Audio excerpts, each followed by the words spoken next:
Welcome to the Impact Learning Visionaries podcast, where we celebrate the unsung heroes of the learning and development industry. As always, we'll be bringing some laughter and a bit of fun along the way, but more importantly, you'll get some incredible insights, key lessons, and unique perspectives on everything related and possibly unrelated to training and development.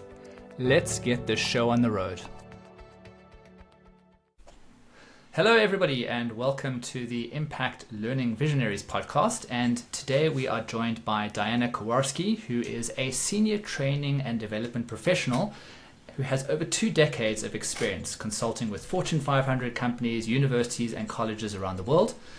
She is the author of Soft Skills Volume 1, a resource for professionals to make thoughtful choices to improve themselves and set themselves up for success, as well as The Soft Cs, which delivers high impact content with a great sense of humor, providing insights and tools that you need to put your best self forward.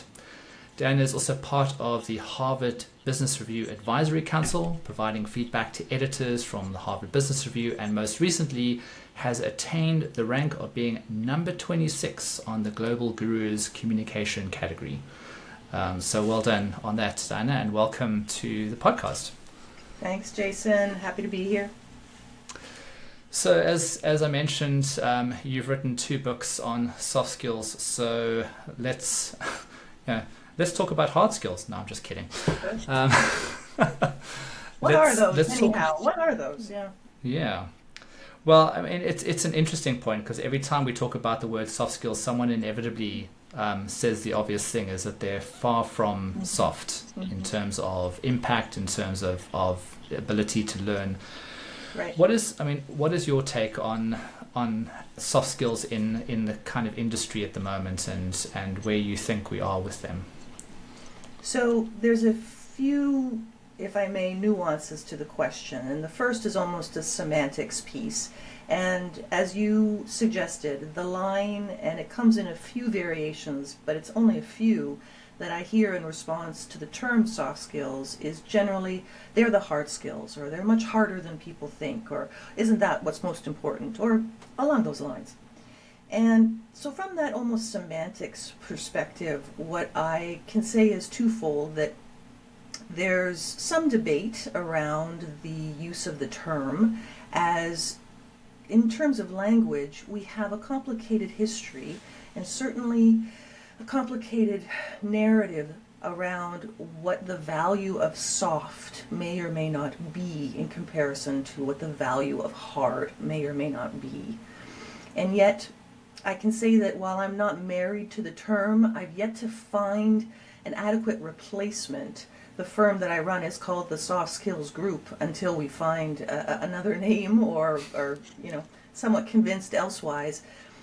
And it's in part because of this semantics approach that I've yet to abandon that if we put that word and all that it represents into a even just remotely neutral to negative category, well, that does suggest that there's a binary relation, if not a hierarchical relationship, necessarily between what we refer to as soft versus what we refer to as hard, which is a direct contradiction to, but those are the hard skills, aren't they?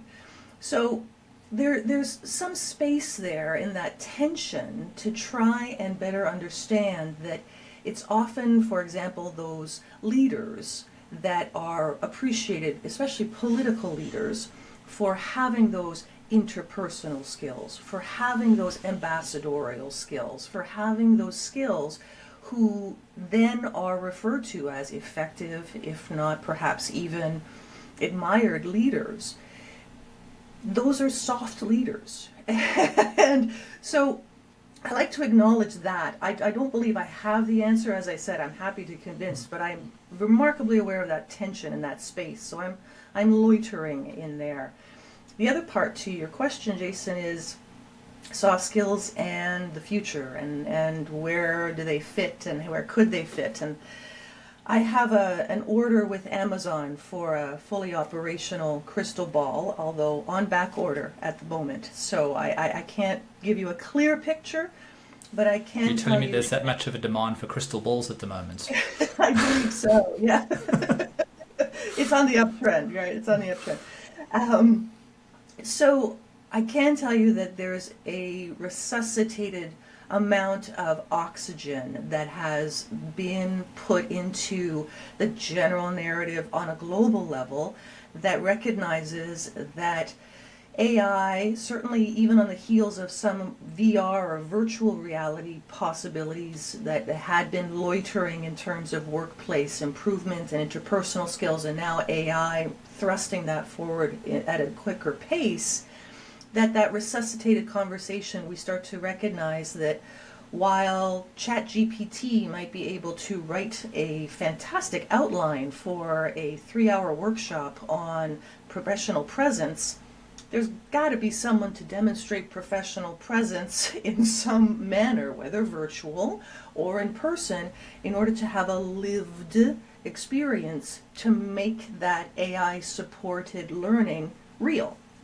So I think that's actually the newer conversation, is not so much what are the soft skills, which is still in debate, but how can they be made to support, augment, complement, and to really divide what is indeed the person versus the technology. So before we dive into the AI conversation, which you've just opened in the most glorious way, I wanted to just jump back. Is in 2023 and probably 2022, and let's be honest, probably decades before that. For those of us who've only recently started paying attention, let me just kind of categorize it that way.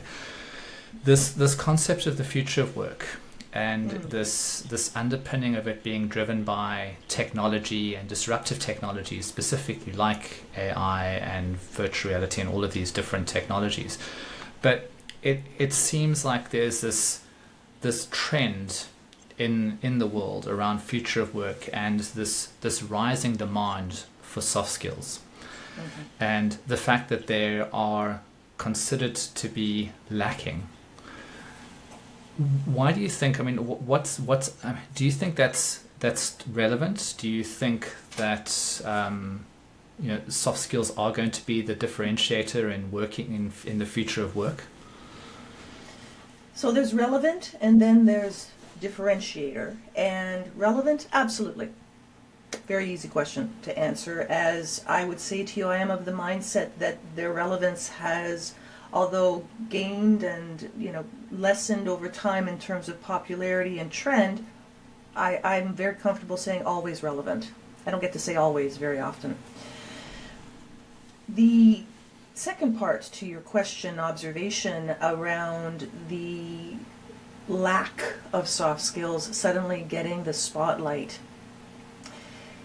has a lot to do with the opportunity for us in almost every industry, really, to recognize that the type of work that is being done and who it is that is doing that type of work, that perhaps in terms of that skill set or those competencies, that we are looking for some elevation in execution. And what do I mean? Elevation in execution meaning we might be looking for a skill set now for someone to refine or to curate the content of a presentation, where the content itself may be in part AI generated or AI supported, if not maybe even AI exclusive, versus the exact same position or skill set that previously would have been generating the slide deck or accumulating the look and feel of it all. Into a work world where we are going to look at how it is that we are doing what we do and how it is that we are communicating about it.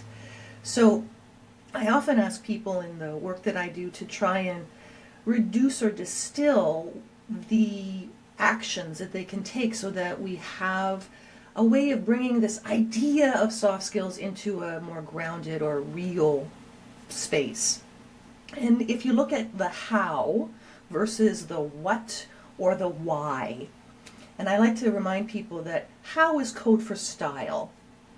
And in part, in our work worlds, how X person versus how Y person might be completing the exact same task previously we might be aware of that by some antiquated management styles like walking around and providing face time, which are greatly inappropriate now in our more inclusive and I personally think much more reasonable work world.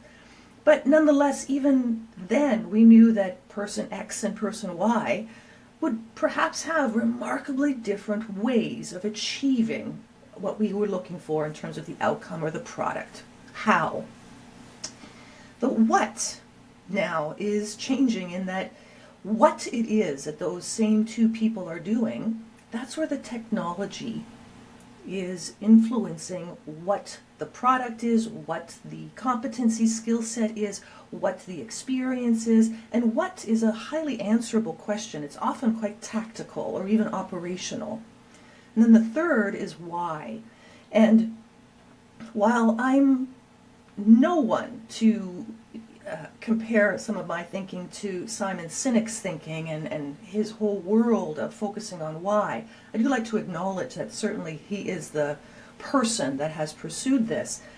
I like to remind everyone that why can be highly unanswerable at times, and that on occasion the answer to why X task or X piece of work or X project is being done, that the answer can be the equivalent of the executive director said so,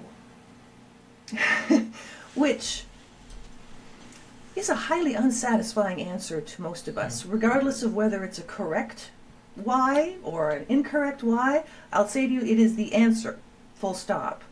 So the why is where many of us can start to reposition that thinking about the future of work and why is it that we are doing this slide deck and why is it that this skill set is used? And those are much, much bigger questions that we haven't really grappled with, that are not at the beck and call of AI or not at the beck and call of many of those hands-on working people like yourself or myself even to determine. They're big questions. Yeah, I mean, so coming from the technology world, I know we tend to always kind of get fascinated by new technologies like artificial intelligence, but almost I'm trying to kind of get, before I even go there, is just unpack this concept a little bit more. I mean, you gave such a great example of, because so and so said so, and that kind of command and control style of management that was very much a byproduct of industrial age thinking, industrial age revolution, and we know that the reason it's persisted as long as it has is because of our favorite degree that we all love to hate, the MBA, that seems to reinforce more of the same. But I think the one thing that a lot of people don't necessarily talk about is organizations have become more human, I think, than more machine. And with that humanity comes another kind of challenge, which is complexity. I think as humans, we always like to try and classify ourselves. If I think about the number of psychometric tests I've done in my life, trying to classify who I am, we can't help it. We love to try and classify ourselves. But the reality is that each of us are very unique. And with that uniqueness comes an incredible amount of complexity in understanding the mechanics of the person that you're trying to influence, the group you're trying to influence, the people you're trying to influence. I'm just wondering, how much of this kind of complexity do you see in in this driving the soft skills conversation, and do you think that soft skills are enough to try and solve this new kind of human way of working? There's a lot in that question. I'm trying to cherry pick because I'm delighted with so many of the points that you've made. As I was asking it, I did imagine for a second saying, thank goodness I'm not asking myself this question. So. I'm delighted with it. I am. So the more human than machine observation is an interesting turn of phrase, if I may. From a soft skills perspective, I would say to you that we're looking at a people or culture or people culture versus systems. So human, machine, culture, systems, I'm going to ask you to think of those as synonymous. And culture is slippery and sloppy and ugly unless we are deliberate in creating the language that is demonstrated by how we narrate our behaviors, so that we can literally be programming each other as to how and what to be thinking about what it is that we are doing and why it is that we are doing these things. Back to my previous answer of how, what, and why, if I may. So the complexity that you speak about can be distilled to leaders and or high potential individuals who wish to have more of an intentionality or a purpose-driven approach in their work, to recognize that we are no longer in that industrial era, as you refer to, that affords people the luxury of time to eventually be noticed or eventually be recognized, or have the system in and of itself know that Y person has been on the job for this amount of time, therefore ipso facto they deserve a promotion. It's archaic thinking, and it clearly isn't reality anymore. So in order to have more influence, are soft skills alone the solution? No.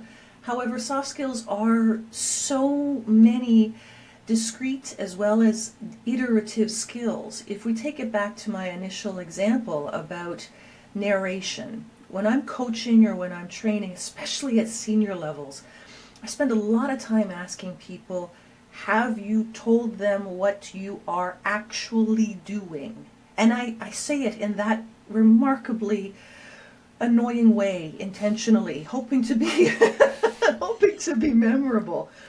Because it feels, quite rightly, it feels that I'm asking people to state the obvious to them, to indeed invest time in suggesting that others cannot intuit that this is of course meaningful and that we are not wasting our time and that is relevant to our scope or to our mandate or to our vision, or that this is relevant to our immediate success. And the reality is they don't know that. And people don't intuit that. So if I ask you, for example, as your leader, for a 10-minute meeting as an update, can we have an update meeting, please? I need to know about project XYZ. And we have our 10-minute meeting and you give me an update of this is up, this is down, this is what's going, and hopefully something that I can work with around a resource that I can support for you, or you have a question or something. In terms of soft skills, moving our experience on the job, whether geographically dispersed or co-located, forward, that leader then needs to use, and it can be minimal language, to recognize your update is important because it fits into my decision-making process, for example, or your update is relevant as it contributes to X slide deck that will be put together at the end of the quarter, or your update is important because when I'm asked by my leader, hey, how's it going with Project Y, I need to champion your work. And in order for me to do that, I need the language. I need you to script me to do any or all of those tasks effectively. That sounds as if I am stating the obvious, yet for the other person in that conversation, many of us end up feeling that it's almost punitive. Oh, another update? Really? Why am I constantly giving them updates? Every second Tuesday they want to know. What's the point? There can be a inferred redundancy if there hasn't been the language to contextualize. So that soft skill that's a demonstration there, if not several of the soft skills in the demonstration, are about narrating, about connecting to both the why and the what. So what it is you're doing is important because of this why it fits into this process, for example. The how, as I mentioned before, hopefully at a tactical level, you've figured out how, or I can support you to do more of that how as your leader. And in that act of perhaps mundane task or even a routine task to having some relevance, which can mean then that that other person with the less authority in the conversation now has the opportunity to represent themselves with more confidence. And how could they do that? Well, they would know that they're part of something much bigger. So they themselves can articulate when looking into the camera, when working by Zoom, or in that next meeting with clarity about what it is that their perspective and their competency is contributing. All because someone may have said the obvious. And I mean, when you're dealing with leaders, I mean, you obviously as a coach spend a lot of time in very quality one-on-one engagements. I mean, what are you seeing as the kind of soft skills that are most commonly tripping people up?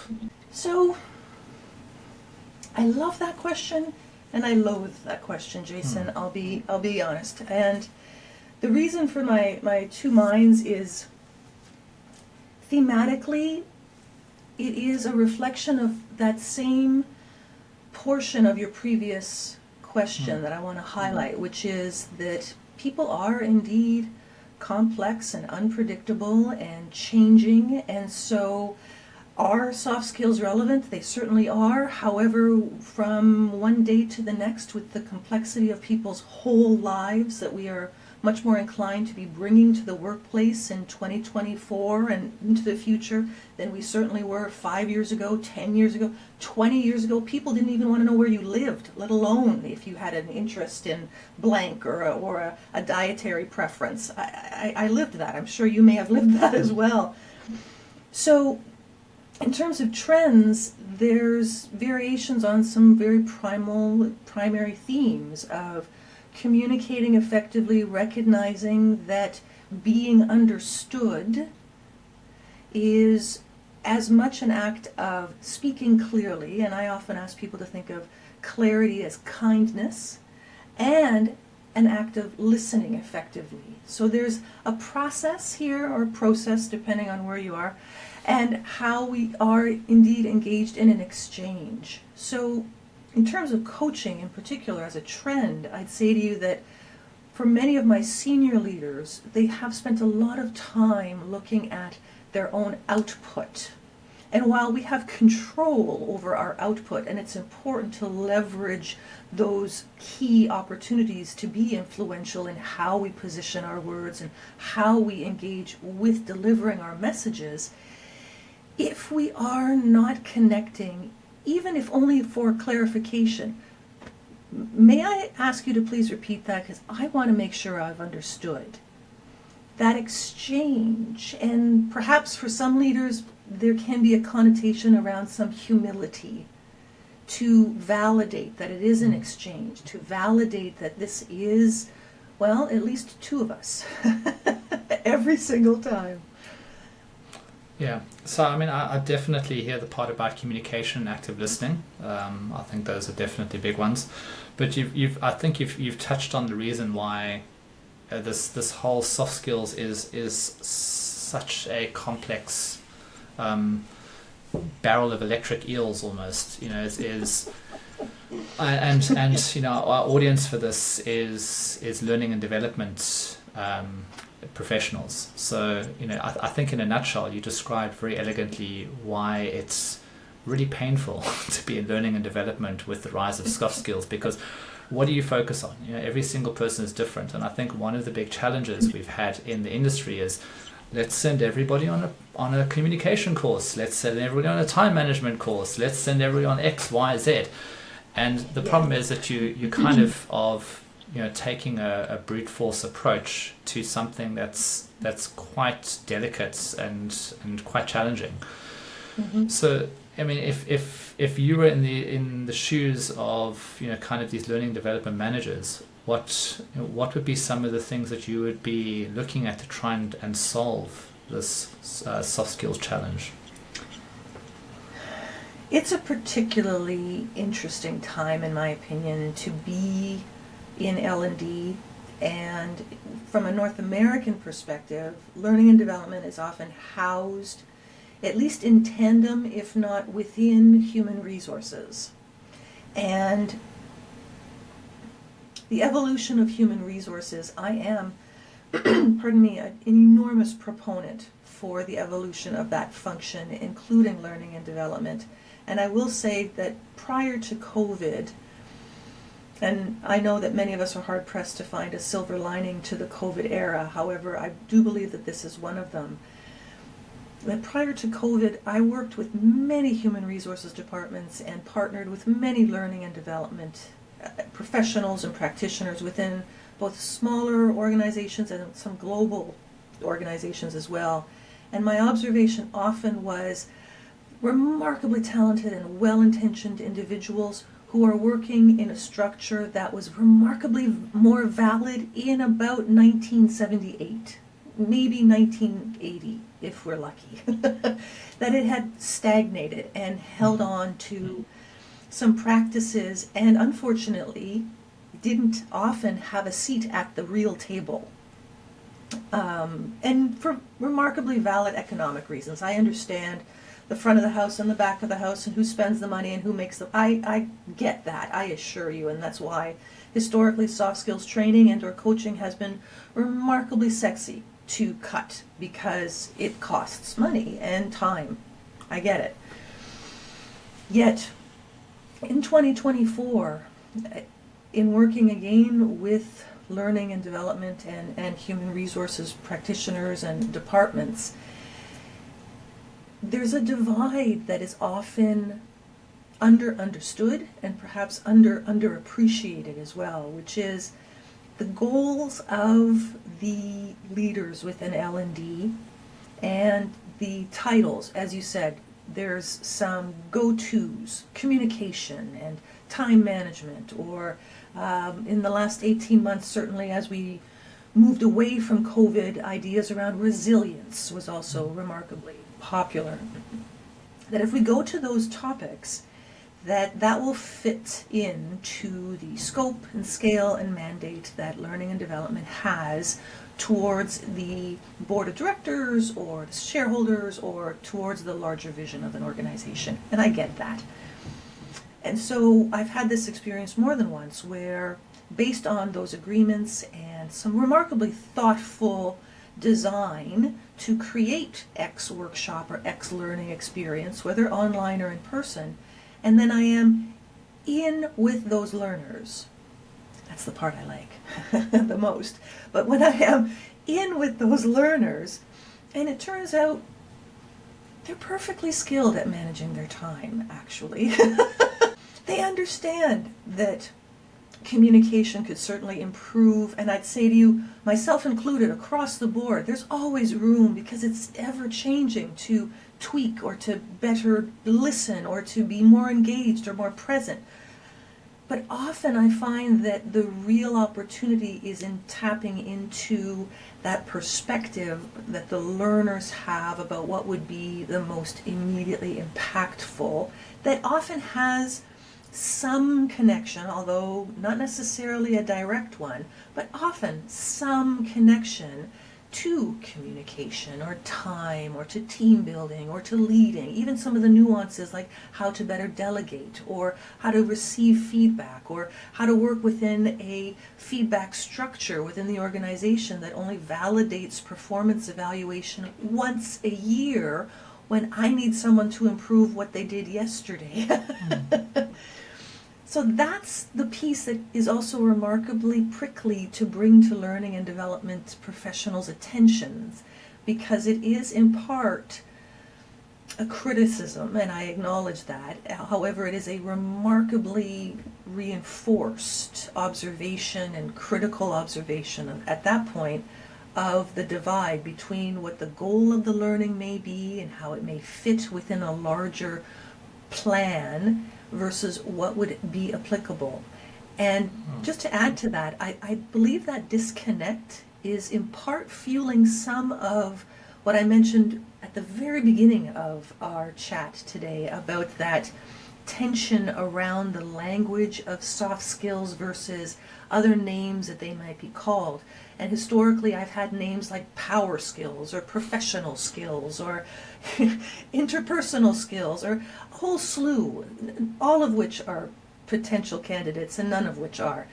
But if there's a disconnect between the learning and development individual within an organization and the group, and then I'm brought in as a consultant or vendor, or anyone is brought in to bring their expertise, I can't forge a bridge between those two in the brief amount of time that I'm afforded within the relationship.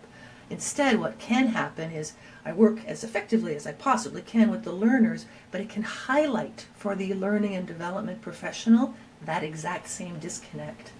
Mm. Yeah, so I think it's definitely a very challenging space, and I guess it's going to be made even more so by the role that technology is going to now start introducing into organizations, and one would argue that it's already started probably decades ago. Every significant technology seismic shift, whether it was the introduction of computers or the introduction of mobile technology and consumerism coming into the company, to just it would appear looking now at we might be having a disconnect as well. Yeah, absolutely, and I guess the role now will be what is your thinking in terms of the role of artificial intelligence and machine learning going to be in, obviously it's going to have a big role in automating a lot of the functions, the kind of lower order functions in the organization, and start to tap into a lot of the softer sides, like the critical thinking, the complexity, the human elements. How do you see that playing out? Because I think 2024 is going to be a big year for that. The business development professional within me says, yes, everyone should reach out and develop many of their soft skills. Contact me directly if you'd like. I'm happy to be of service to you. So I don't know if that is the default or the go-to, Jason. I'm a big proponent of it being a conclusion, if not the conclusion, absolutely.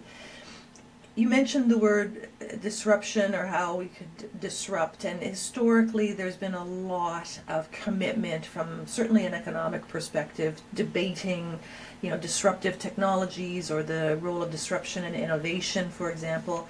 And from a learning and development perspective, there's often been a response to marketplace disruptors that have affected processes in terms of what the lived experience of learning and development can be like. From a soft skills perspective, this is about change. And change management is a slippery slope of ideas. And while there are certainly some well-established schools of thought, I am not yet convinced, while I have been a student of many of those areas, I am not yet convinced that we have a way. And so I'm not a proponent of any one particular model or thought leader in terms of change and change management.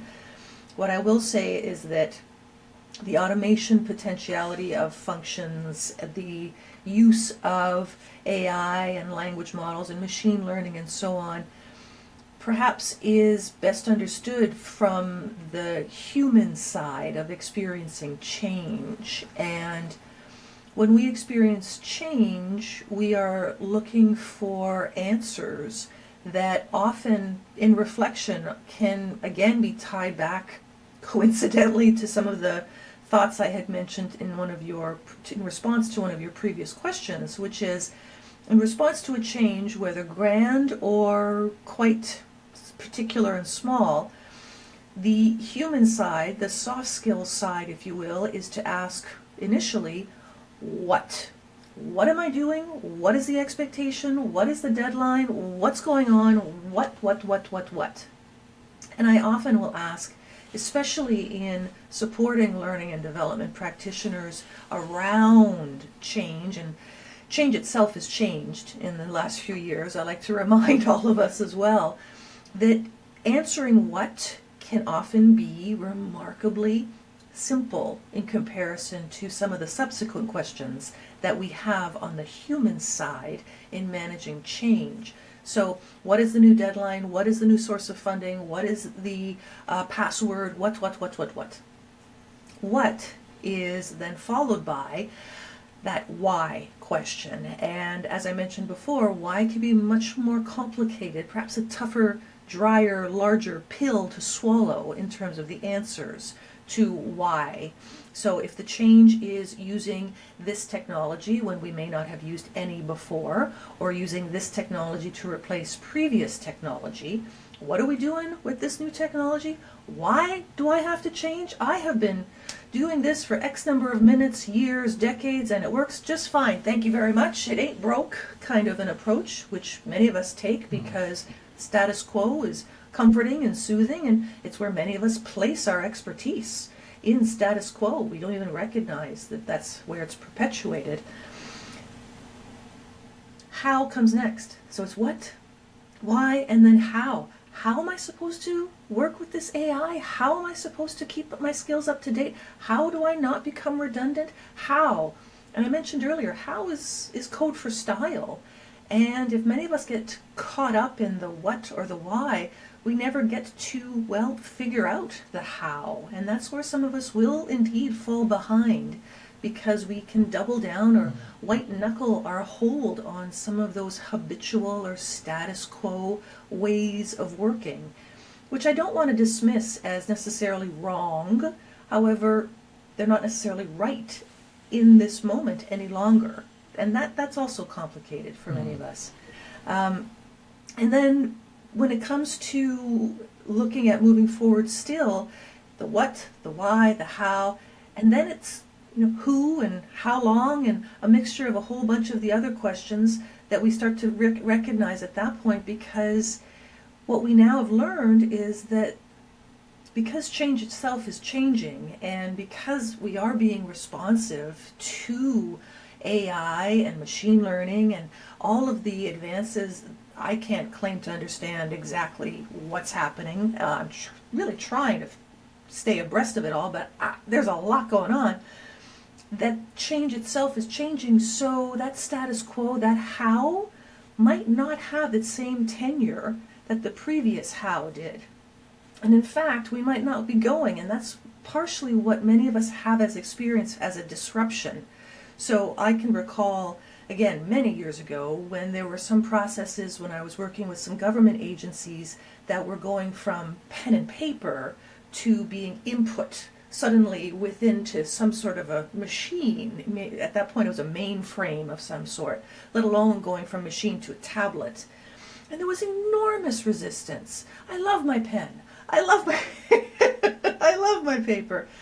And that transition, because of the nature and speed of technological advances, that was one transition that for some people they had years to adapt to and to recognize. And as a result, our educational systems backfilled, and we had graduates who had education on both of those systems who could evolve. So that's the change now. Because change itself has changed, it's no longer that same phasal approach of evolution. I'm not about a revolution. Maybe I will be in the future. I'm open-minded. But evolution of the workplace is itself evolving. So those answers as to, okay, so how are we doing this now, need to instead be, how are we doing this for now? And how long is that for now? And my comments earlier about how I enjoy working with learning and development practitioners. I often am partnering with human resources departments and so on. However, many practices within those fields had been mired within some dated thinking that didn't afford them a space at the decision table, that hopefully now has them having much more space as a deciding force within organizations in the hopes of being much more dynamic.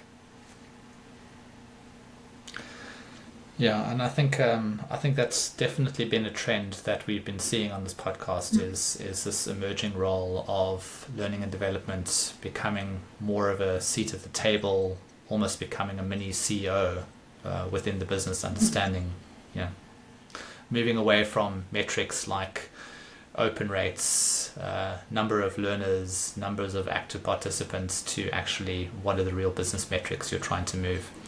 Mm-hmm. Mm-hmm. Do you think, I mean, it's, I guess my last question before we go into the kind of closing questions is you know, from the emergence of new technology never comes without some downsides and some behaviors. And, you know, as an example, one of the ones I think about is, you know, what's going to happen to us when we think, you know, when we spend so much time talking to machines that we think that is communication and that becomes the future of communication. But are you seeing any other kind of warning signs that organizations should just pay attention to with the kind of adoption of this type of technology into their environments? So many of us need to become more practiced in speaking to each other via technology, in addition to speaking with a technology, or perhaps replacing speaking with engaging with technology. And I love how down the runway your question takes us to a point where we're no longer speaking to each other. I don't know if that is within my sight lines. However, in terms of the downsides or warning signs, there can be opportunity in seeing where skills need practice. And skills practice or skills application is often an unattractive part of the learning and development conversation. And with practitioners such as myself or vendors as an organization, because there's a clear link to dollar signs when I say skills practice. And whether we call it coaching, whether we call it simulation, or whether we call it workshopping, and it can come by various names, just like soft skills can, the reality is that 2024 and beyond is going to ask us to be able to better engage with each other and potentially to better compose prompts, for example, in order to stimulate the response that we want from that AI, even as simple as a ChatGPT exchange, through practice. And soft skills are not a one-off or a flipping of a switch. You mentioned in a previous question about bringing someone in to teach communications for a day or teach time management for, you know, X number of hours. And while that is certainly doable and often achievable, we're going to see in terms of one of the undercurrent warning signs that there's a real need for skills practice. And this is where, in terms of my work, I can say to you that in working with organizations that are European-based or Asian-based versus my North American clients, that there's a little more space to be speaking about that initial introduction of concepts or of a group activity or of a learning, then needing to necessarily be accompanied by a complementary, one-on-one, confidential opportunity for the learner to say, got it, but what did you mean by this? And what do I do with that example? Because in 2024, we have such a limited amount of time when we are engaging and when we are with our peers or with our teams, whether virtually or in person, that skills practice time when we can build is greatly extinguished. If I had previously been on-site, co-located with you 5 days a week, 40, 50, 60, X a number of hours, I had a good, if only statistical likelihood of getting some of it right. because there were, well, just ample opportunities for me to try to get it, or for us to connect, or not. When we only and exclusively have access to each other remotely, those hours in those remote meetings, building rapport and building time for practice is nonsensical now. I can't bump into you casually and say, hey, what do you think about that? Because suddenly it could be recorded, or it's public, or we are indeed looking into the camera. Very different skill sets. So a warning sign is that, and it's not particular to hybrid teams, but it is particular to teams that are even anytime remote or geographically dispersed, is building in enough time so that we can practice. And from a soft skills perspective, that's where we build rapport, that's where we build trust, that's where we take risks, that's where we are able to innovate, that's where we can facilitate skills, that all, like I could go on and on and on. And that has been greatly eroded by our current work world. And if learning and development can recognize the space that needs to be carved out for that, that can be a great way of dampening some of these warning signs that are happening. I'll give you a specific example. I work with an organization locally that is within the province of Ontario, where I live in Canada, and they have multiple locations, and I believe around 3,000 to 5,000 staff in total in that range. And at the start of 2023, they piloted a 6-month project of being geographically dispersed, no longer having any requirements, excluding 1 day per month of teams convening on site. What they learned within that 6-month period is that 1 day on site better be a party. And a day of absolute connection and rapport building and sharing of hopefully healthy food and drink and experience, and working with someone like me to say, hey, have you narrated what you've done lately? Have you been listening? Can you try this? What's going on with this? Versus let's work on site for 1 day. That had never before been a part of their culture. And it took them a couple of months to realize that going in, and it's ambitious, 1 day per calendar month, that going into the office, that I don't wish to sit at a desk and look at a Zoom and into the camera. I better be here for synchronous and interpersonal engagement. And 6 months went, and the next 6 months, and they've figured it out. And that same organization now literally is planning that 1 day a month for their teams to be soft skills 101 over and over and over again. And I don't know if it's a perfect balance, however, it had to happen. Yeah. I was actually quite curious, have they seen any significant kind of improvements from that model? Improvements in communications, for example, or improvements in what areas? Well, I think a lot of people have, there's this really interesting ongoing debate about, does remote work work? And there's a lot of people who say absolutely it works because there's more time for work. And others who say that, you lose track of people, you lose track of what they're doing. So you've got these two camps, one saying it works, one saying it doesn't work. I'm just curious in this case if it has worked out as a positive for this company. It certainly has, and I appreciate you clarifying. It has worked out specifically because, and I played a very, very small role. However, I have played a small role and been exposed to their experience overall.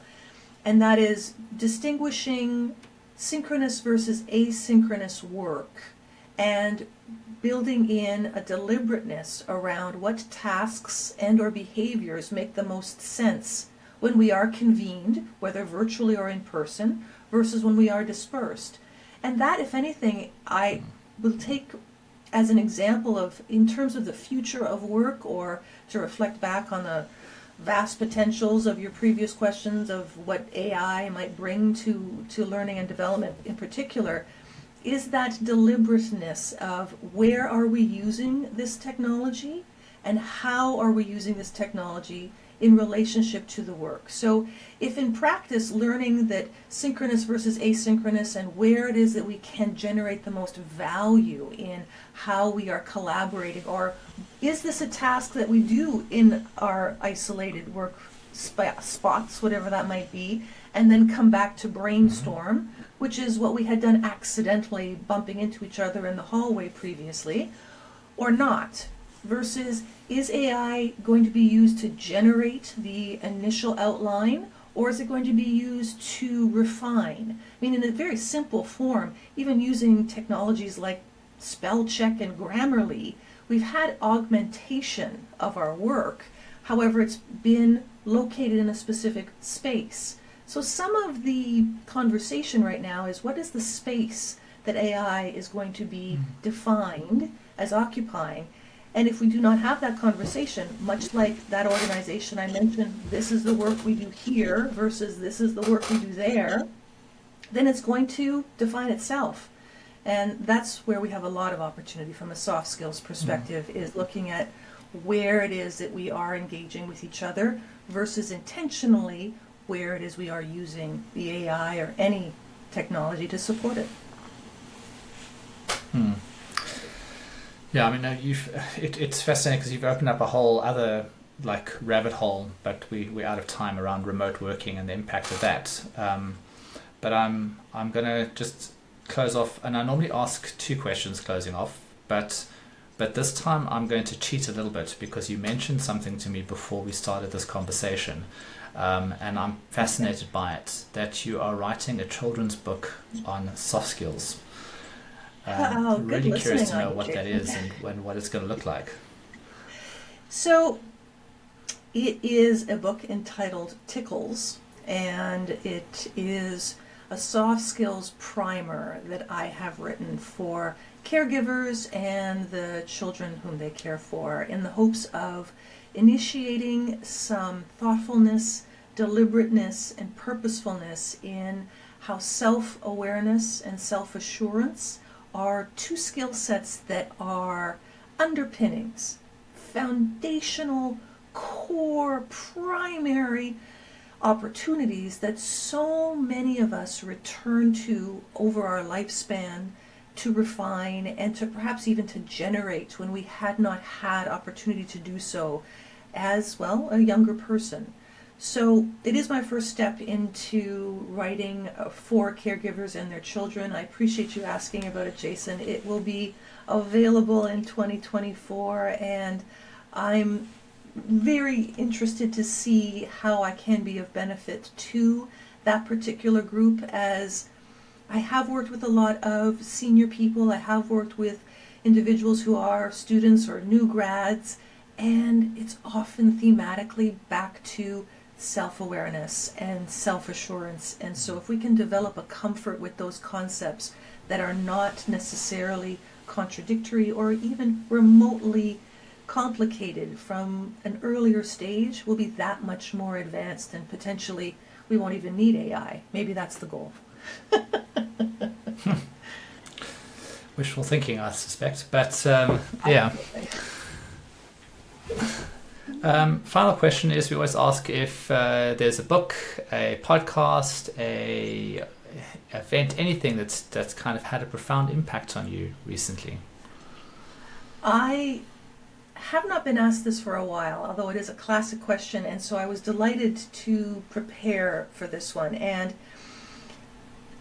with my current thinking around my own skill set and in looking at how I can continue to grow and move in my practice around the technology changes and around the changes with the whole learning and development field, I've gone back to one of the books that influenced me many, many years ago, and it's written by a fellow Canadian, and it is a book I happen to have right here, and it's called Gifts of Leadership by a rather underspoken author named Art Horn.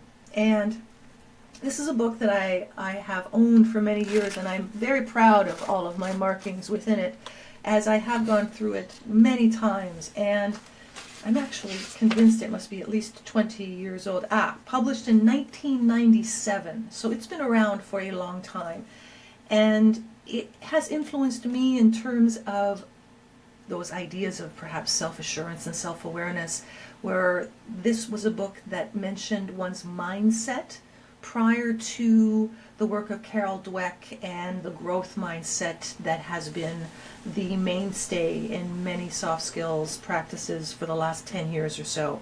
So that would be the book that I would recommend. Brilliant. Thank you for sharing that, and thank you for joining us today. It's been a really lovely conversation. I definitely have been reminded to ask why more. So definitely some interesting thinking around that, and probably the fact that we often don't ask ourselves that question nearly enough. And for any of you guys out there who are parents in 2024, Tickles, the new Amazon bestseller, will be arriving on our shelves soon. So really looking forward to seeing that as well. Thank you so much for joining us. Thank you, Jason. Thank you so much. Hey, thanks so much for joining us for this episode of Impact Learning Visionaries. If you found it interesting or helpful, please subscribe by clicking on the button down below so you don't miss our next one. Also, be sure to check out our Reality Bites blog for more information on how technology is aiding in learning development. Links are all in the description below. Go check it out. Thanks a lot. Bye.